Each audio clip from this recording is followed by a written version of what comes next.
राजस्थान के थार डेजर्ट के बीच एक ऐसा गांव जहां रात के बाद कोई नहीं रुकता, जहां हवा भी छुपके से चलती है और जहां कहते हैं जो अंदर गया वो कभी वापस वैसा नहीं आया। ये कहानी है कुलधारा गांव की, एक ऐसा स्थान जहां 300 साल पहले लोग बसा करते थे और फिर एक रात सब कुछ खो गया। कुलधारा तब से सुनसान है और कहते हैं आज भी श्रापित है। कुलधारा राजस्थान के जैसलमेर से कुछ 20 किलोमीटर दूर स्थित है।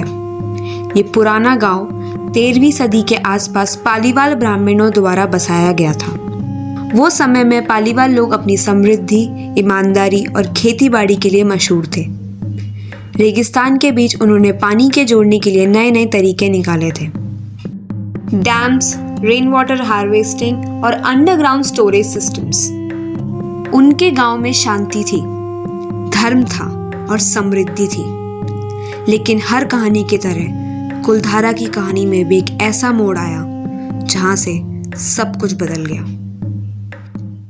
18वीं सदी के दौर में जैसलमेर पर राज करते थे सलीम सिंह, एक देश मशहूर और अत्याचारी दीवान जो अपने जुल्म और लालच के लिए बदनाम था।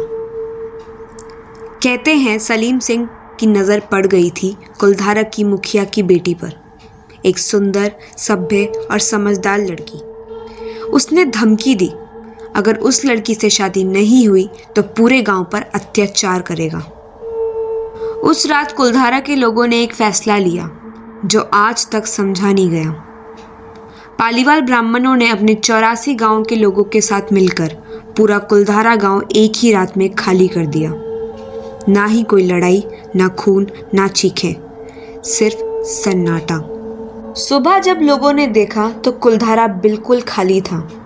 हर घर का दरवाजा खुला पर अंदर कोई भी नहीं। कहते हैं जाते जाते उन लोगों ने गांव पर एक श्राप दिया था, जो भी यहाँ बसने की कोशिश करेगा उसको अंजाम भयानक होगा। तब से लेकर आज तक कुलधारा में कोई भी रात भर नहीं टिकता। लोग कहते हैं रात में यहाँ आदमियों की परछाइयाँ और मंदिरों की घंटी की हल्की आवाज़ें सुनाई देती है। काफ़ी लोगों ने यहाँ बसने की कोशिश भी की, लेकिन हर बार कुछ अजीब घटना घटी। किसी के घर में आग लग गई, किसी की अनजान पैरों की आहट सुनी और कई लोगों ने कहा कि जैसे कोई उन्हें देख रहा हो। 1990 के बाद राजस्थान टूरिज्म डिपार्टमेंट ने कुलधारा को हेरिटेज साइट घोषित किया। आज यहाँ टूरिस्ट आते हैं, तस्वीरें लेते हैं, लेकिन सूरज ढलते ही सब यहाँ से चले जाते हैं। 2013 में दिल्ली की एक पैरानॉमिनल इन्वेस्टिगेशन टीम ने यहाँ पे रात गुजारी थी। उन्होंने बताया सेंसर ने कुछ अनएक्सप्लेनेबल मूवमेंट्स रिकॉर्ड किए और कुछ इलेक्ट्रॉनिक डिवाइसेस अपने आप ही बंद हो गए। कुछ लोगों ने कुछ औरतों की धीमे धीमे बातें करने की आवाज़ और मौसम को गिरते हुए महसूस किया, लेकिन कोई भी साइंटिफिक प्रूफ अब तक नहीं मिला। बस कुछ अफवाहें, अनुभव और डर की कहानियाँ फैलती गई। लेकिन कुलधारा सिर्फ भूतों का गांव नहीं है, ये लोगों के सम्मान और मर्यादा की कहानी भी है। उन्होंने अपनी बेटी की इज्जत के लिए पूरा गांव त्याग दिया और दुनिया को दिखा दिया कि मर्यादा कभी कभी जीने से भी ज़्यादा मायने रखती है। शायद इसी वजह से कुलधारा में आज भी एक अद्भुत शांति महसूस होती है। सन्नाटा भी जैसे कुछ कहना चाहता हो।